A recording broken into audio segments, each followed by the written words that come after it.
west by the Pacific Ocean. First, Mexico. Mexico is here, and Filipinas here. Okay? It's too far. Mexico is the 11th most populous country in the world. Total population are 112 millions. Politically, it's a democratic representative of federal republic consisting of 32 states. The purpose of this issue is about recognize biethical elements that strengthen social cohesion for the development of inclusion strategies in order to generate well-being and peaceful coexistence community. The origin of the social cohesion concept has its roots in French sociology, 19th century, described by Emile Durkheim. Durkheim writes the doctoral thesis, Social Division of Labor, and mentioned it. Malinowski talked about the social order comes from the needs for cooperation, which is understood as a product of the collective consciousness, indispensable for the satisfaction of the social needs. Marcel, a French anthropologist, who in his book Entire Easy of the Gift, 1966, according to him, in all societies establishing a system of a generalized exchange, reception, and payment of symbolic and material goods, Mao stood at the fundamental concept of reciprocity. The definition equation, the word comes to the word Latin cohesion, action and effect to joint. In the quantity belongs drawn by attraction, cohesion is attraction, no imposition or proselytism. In the root are integration by an attractive force. Kant described that the human action of cooperation for the positive conception of solidarity. It incorporated concepts of altruism, generosity, characteristics of social cohesion. Durkheim, Malinowski, and Mauss talk about the social cohesion come from the intrinsic ethical nature of man, before meeting a social needs and become part of the collective consciousness. A simple definition is the physical, the intersection of variables in a set it generates forces called the molecules. The sociological point of view, the cohesion is the degree of agreement of group perception, relevance in a common project. Sociologists Igor Chipkin and Bongani Mulunga define social cohesion as that which holds an action together, a situation where citizens of a state share feelings of solidarity with their compatriots and act on the basis of these such feelings. The idea of cultural justice, as advocated by Chireko Huela, is seen as the most useful tool to move forward. Cultural justice ensures that all citizens are able to draw on their cultural resources without fear and being discrimination against.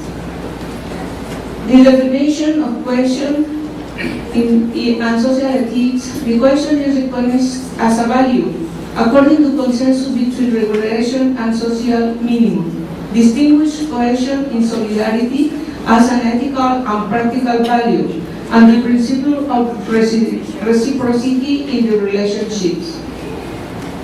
The point of view in reproductive bioethics and health and public health provides various discursive answers that help give new meaning to the terms of intersocial and family relations within the framework of intentionality ethics, theological and non-theological. The principles that come from this worldview is the relationality principle, holds the bond and interconnected between the elements of all. The correspondence principle points to the existence of a network of relationships. Complementary principle gives specificity to the previous two. He claims that any action or event itself are isolated but to specific supplement. The reciprocity principle is the pragmatic expression of correspondence and complementarity. The social theories and bioethics perspective, the human needs described by Doyle and which provide universalizable objectives. The political theory of Anna Arendt introduced pluralist citizen science private to public space. The theory of Maslow's social needs.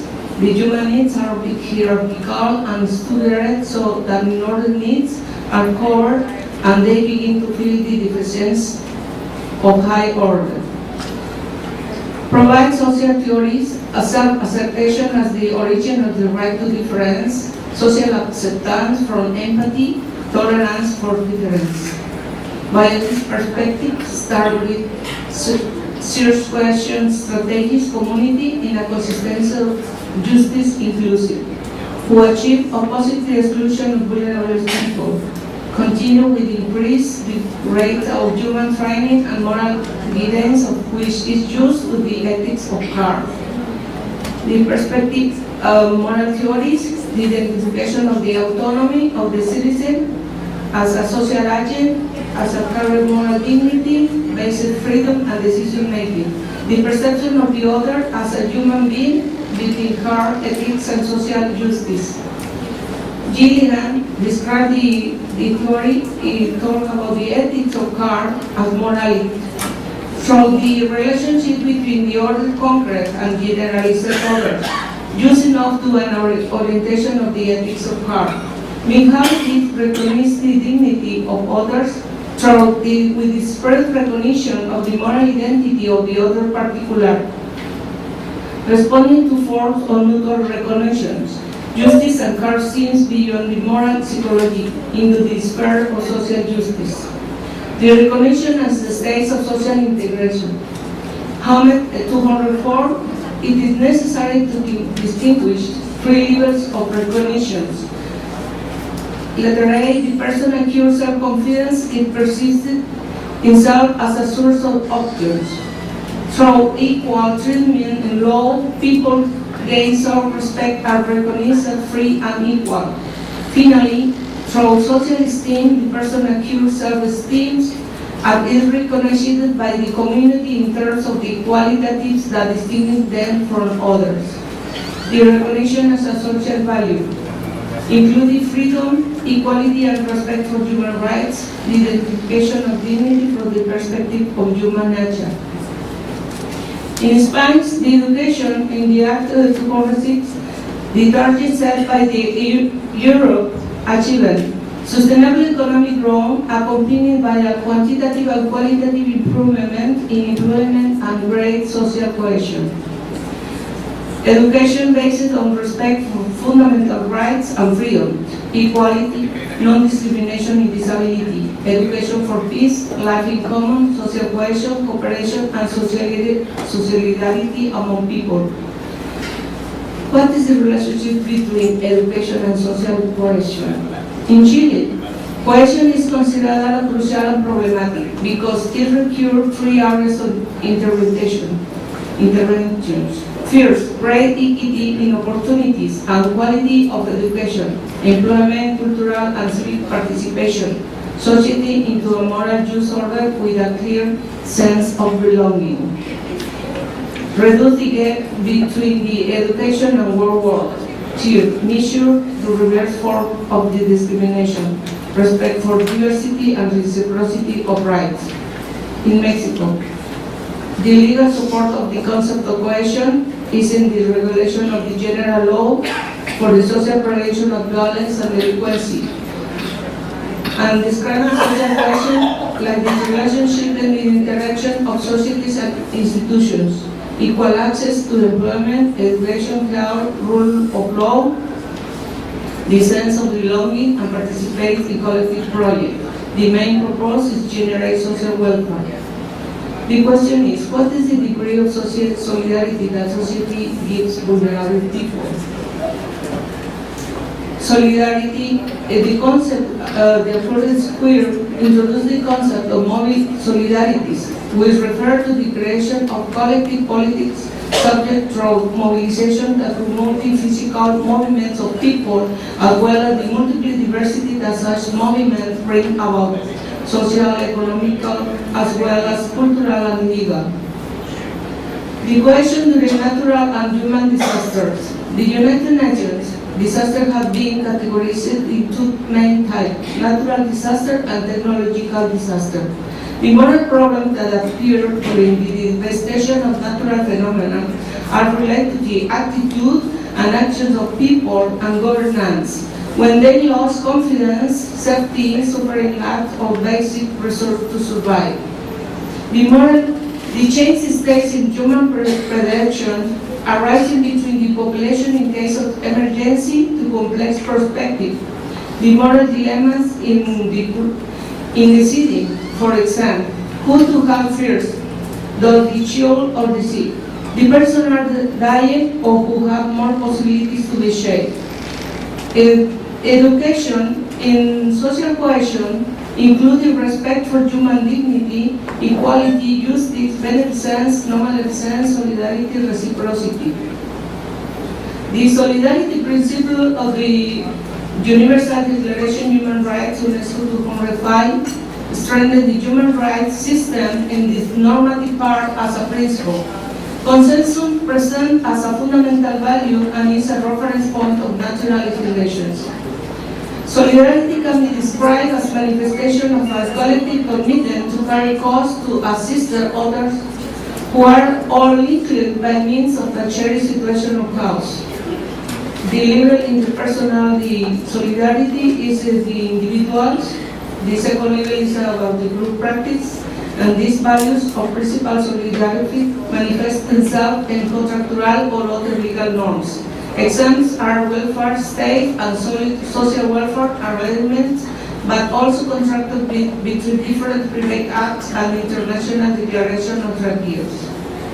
The community participation, three types, involving different types and levels of participation, as consulting and employing, where working methods that prioritize or allow such participation as represent training and community development. Describe and reflect the interaction and interrelationship and communities. They relate mention to health and well-being, such as social capital and community cohesion. In Guanajuato, Santa Rosa of Lima, indigenous entrepreneurs. The social cohesion implies the belonging and identity of each of the members with the rest of the community, sharing principles such as reciprocity, solidarity, and justice, mutual recognition, respect for the dignity. The letters of Seneca to Lucian say that any wind will be good for who do not wish for the good. If we know what we want to do within the community, the integration by ethics and social cohesion action will take the welfare and social peace. Thank you for coming. Thank you for coming. Any comments or questions?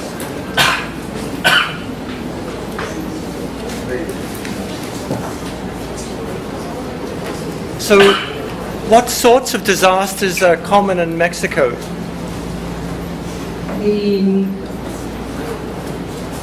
cyclones and the hailstorms. And you recently, I think last week you had the record hurricane. Is that right? In Mexico, the highest recorded wind speed. Last week, it hit Mexico. Is that right? Somebody's watching the news? A very big hurricane came to Mexico 1 or 2 weeks ago. It said the record wind speeds. Yes, one.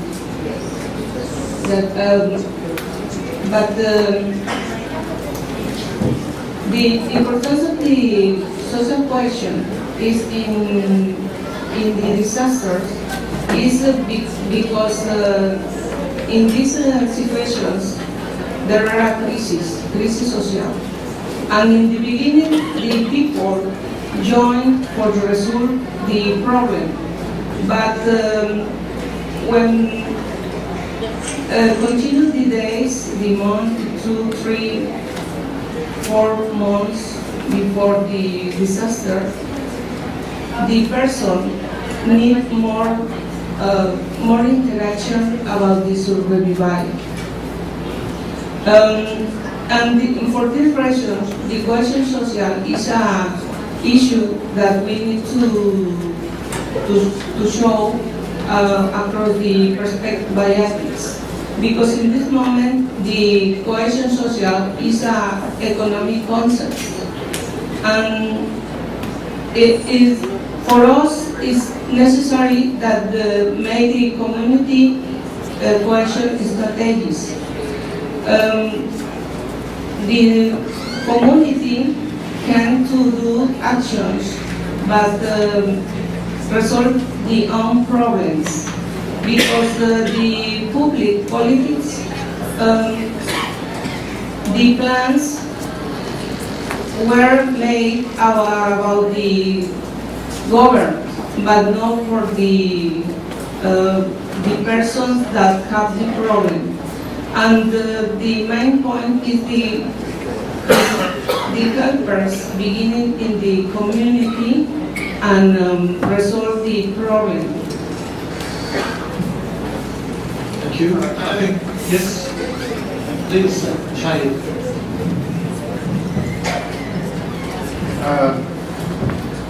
Thank you for Marcela for the very good presentation, and it is definitely, disasters are something which brings the reality to the surface of the reality of a nation to the surface. We in Pakistan experienced a very major earthquake in 2005, and which was a big disaster, and after a very long time, I mean, since I am in my profession, I had not seen a disaster that big.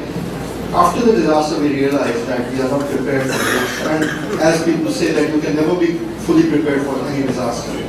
But your idea of preparing people for ethically and for a coherence, disaster management is something which is very, very interesting. Our experience is that after the 2005 earthquake, we did a series of workshops with first medical students, then other college and university students, and we trained them into primary trauma care, first aid, and ethics of disaster management. And recently we again had a disaster, we again had an earthquake. And this time our support services, our people, because if your students are trained, because these are the young people, young minds, and they carry the message forward. And this time the results were very much better than 2005. And I think in 10 years, what we have achieved in disaster management is something that you can look up to and see. Thank you very much. Thank you for the comment. Thank you, Jose. Any other comments? So I think, well, thank you very much, Marcela. And the next presenter is Professor Tsai from Taiwan. It's brought a large delegation with him, as usual. Thank you very much. And I think in disasters we see social cohesion is a common feature across many parts of the world. It's the only positive side of disasters. You can say that. Thank you. Now we are moving from micro disaster to macro disaster to a macro one.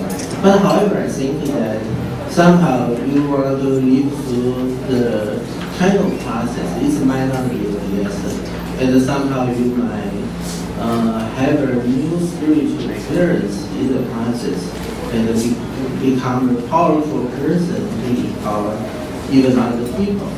So I think that for this paper, we think the hospital will offer ideal context for providing preventing students with early clinical exposure and the humanity of medical education reform. And our university including course using interdisciplinary approaches, challenging the dominant paradigm of contemporary medical ideologies and highlighting the importance of medical care. And we use a feminist lens to reflect on bioethics in hospice situations. We think that this can train medical students in fundamental bioethics and the narrative mindset, especially I think that these students from a little bit senior and have a high possibility that they will finish their master in bias and an MD degree at the same time. So I think that this is a background that medical humility means one must be good citizen before become a professional. So when we integrate professional in the narrow sense of personal professional achievement, but however we purposely speak of the achievement of collective power that are formed through a conversion of professional community, and this unfortunately narrowing is demonstrated by the cultivation values such as individualism and third party. So in that sense, we think that is there a way that will help students to learn a sense more contextual-oriented rather than individual-oriented. So the main purpose of pre-medical bioethics is to cultivate students' sensitivity on related issue and to develop a safe understanding through various kinds of community engagement. And also we include human literature because we think that there are crucial media in leading students into a familiar context to forge their ability on narrative understanding and to motivate their expression as a self-learner. So I think that we now have the medical community education through community health program and the model codes for including model codes for service learning. And we think that before we prepare students, they can work independently further for the kind of service learning. I think that we use the ideal caring model, which in a sense, a reciprocal relation can be identified between one caring and one cared for. So as we build our ethic caring, as we examine education under its guidance, according to Nordics, we should see that the greatest obligation of educator inside and outside formal schooling is to nurture the ethical idea of those with whom they are coming in contact. So, and why we use a feminism? One might say that ethics has been discussed largely in the language of father, in principle or in populations, in terms of such justification, fairness, or justice. The mom's voice has been silent. Human caring and the memory of caring being cared for, which I should argue from the foundation of ethical response, have not received attention except the outcome of ethical behavior.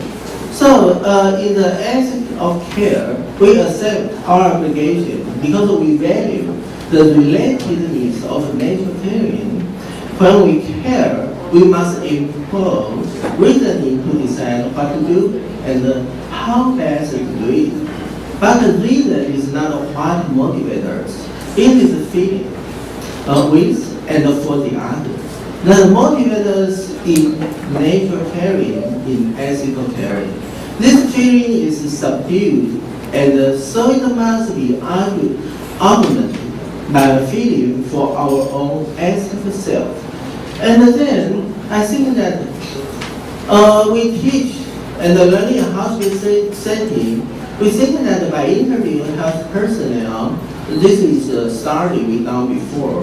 We let students interview health personnel, students have opportunity to experience understanding the life and career of caregiving team members in hospital department have developed. They explore ways to work, activity, different self-other relations, and to what extent professionals' reflection and practice may empower patients and their family. Students are able to assess the critical issues that are part of future challenges they face as a professionals. This project, which we has accomplished in the past, found that a service learning curriculum design integrating oral history technique with clinical ethic analysis successfully lead junior medical students to become active learners. Their performance not only demonstrated a very in-depth and rich competence in humanistic reflection, but also presented their commitment and ability to create opportunities for learning basic and clinical medicine in their pre-clinical years. So we think that the role of the professional should to empower the patient and play the role of empowerment in the relative setting. So for the first study, we designed an experimental class employed group-based learning design to cultivate active learners further. And as students, in fact, most of them finished their undergraduate in the state, and they have formal humanist course even in the United States. And they did the course and feminist theory in practice about acid refreshing in the hospital setting in last winter. That in a comparative historical approach, this course first sensitized students to local gender relation and meaning in Taiwan, definitely. And then we explore feminist movement in Taiwan and in Western countries using a comparative cultural approach.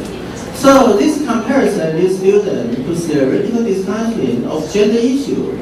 For example, the production mechanism and the connotation and the social impact. Students are divided into two groups of three and one group of two to engage in further disclosure. And before students engage in hospital setting, they are required to do a lot of oral presentation work and field visits. The oral presentation is as the group presentation are assigned theme, reference, and project-based studies. We ask the patient and they have to present their solution to the patient in the class in lecture hall.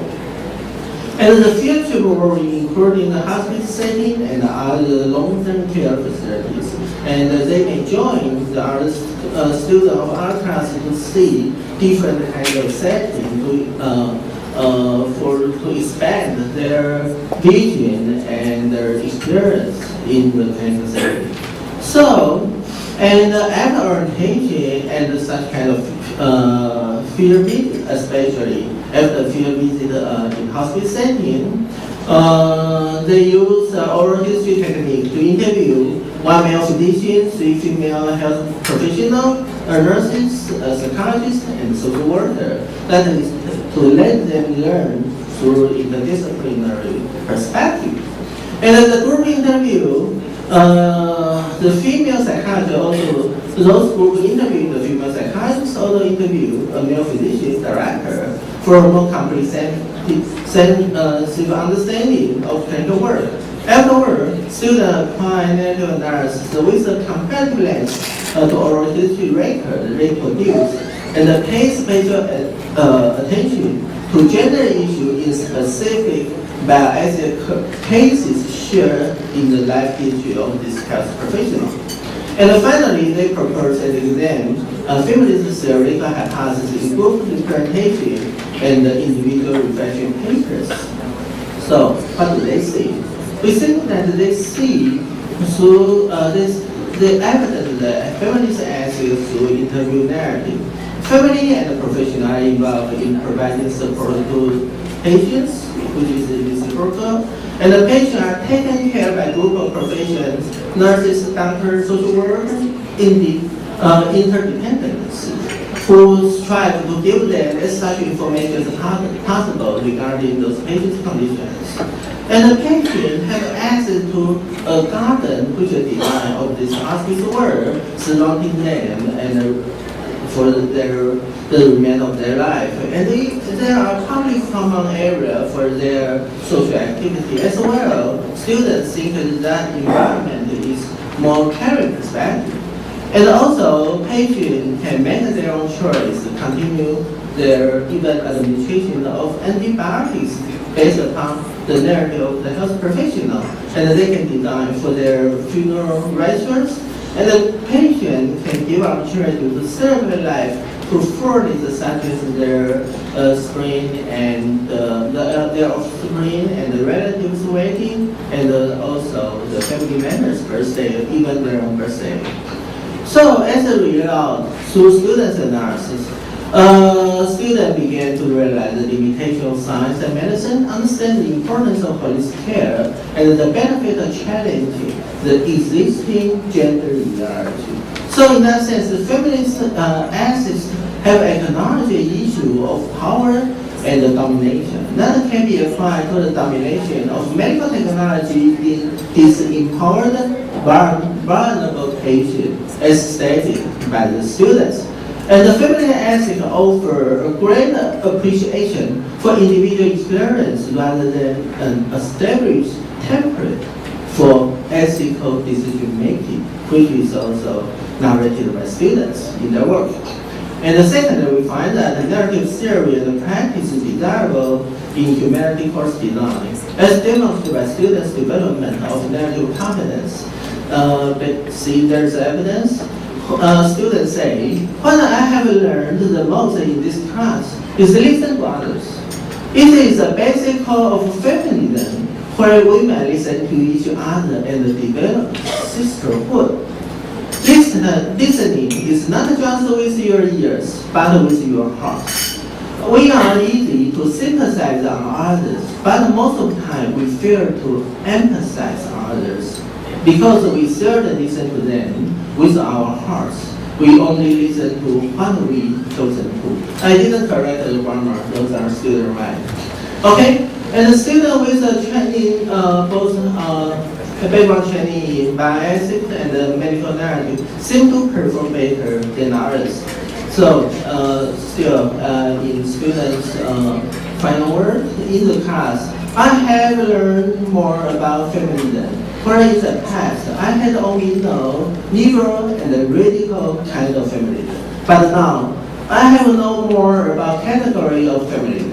I like the discussion in the class where everyone is prompted to think, and through everyone's sharing, I have different phases and values of life.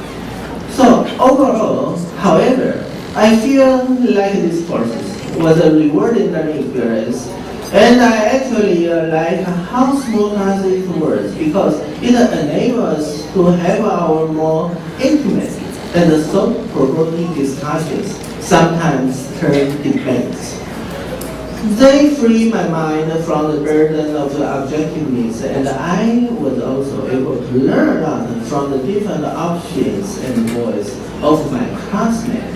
So in conclusion, this feminist-oriented experience learning course is in a hospice setting, provide useful clinical exposure for these pre-medical students.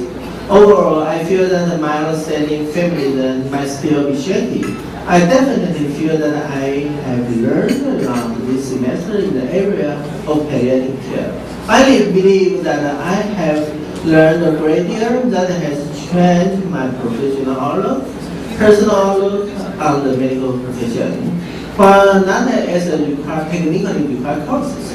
These courses have served more as an introduction to medicine than my other courses.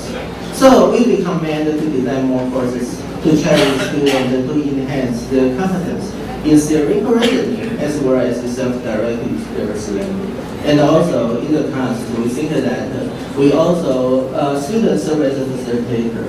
The whole hospice team raise a new horizon while students bring about all feminist theoretical debate into the test discussion. So this is my presentation. Thank you for that.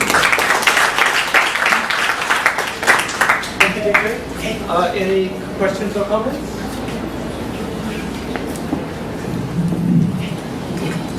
Comments or questions? Do any of you collect feedback from your students? No? Yes? Okay.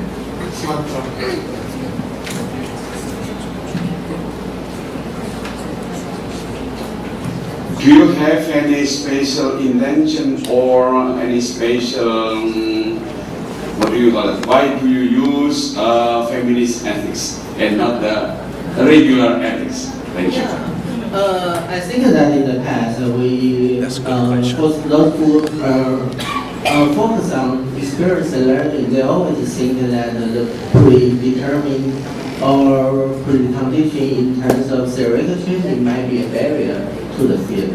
But I think that in a higher level, while students already have the passive experience learning, have taken such kind of courses, I still think that theoretical learning is very important.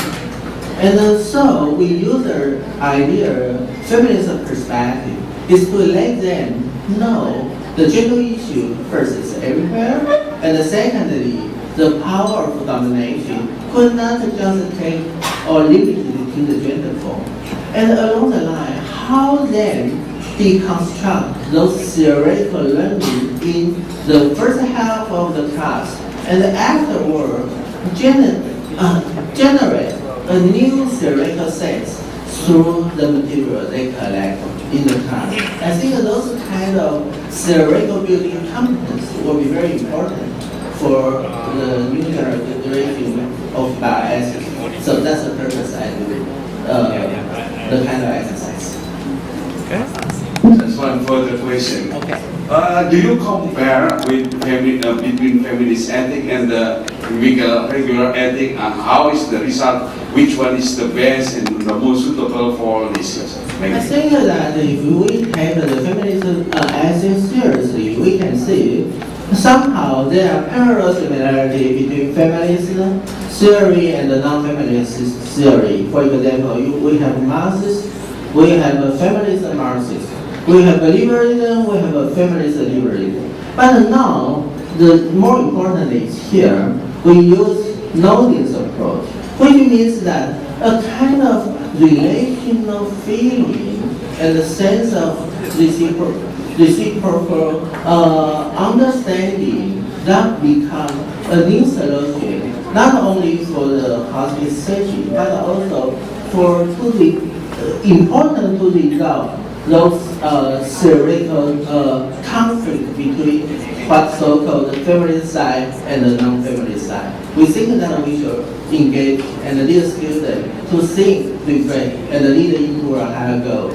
That is a different practice of feminism, I think. Thank you. Any other comments or questions? Yes, please. Alice, please come, and then Warren, please come up to the mic. Professor, I'm very interested in your question of palliative care.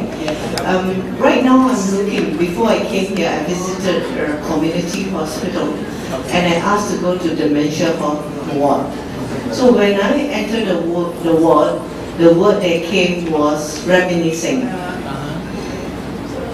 So I feel very strongly, a person's life is full, there shouldn't be a blank page when a person lives this world. And how we can enable them, empower them, this is for generation commendation, one generation to another. And by writing autobiography or biography or memoir, what you call it. And therefore, in this way, dementia is a disease that bonds the family. And it makes sense and meaning to what is it to have this disease. But I'm just working out whether is it possible. That question is directed at the person who understands dementia better. Would they be able to exercise their reminiscing faculty to co-write this biography? And thirdly, I went around to ask the government for funding, but I have to show all this first before, to co-write this. Yeah, I think that I agree with you. Based upon those narratives, biography, I think that you can identify the function for the patient. This is why the importance of narrative medicine definitely is.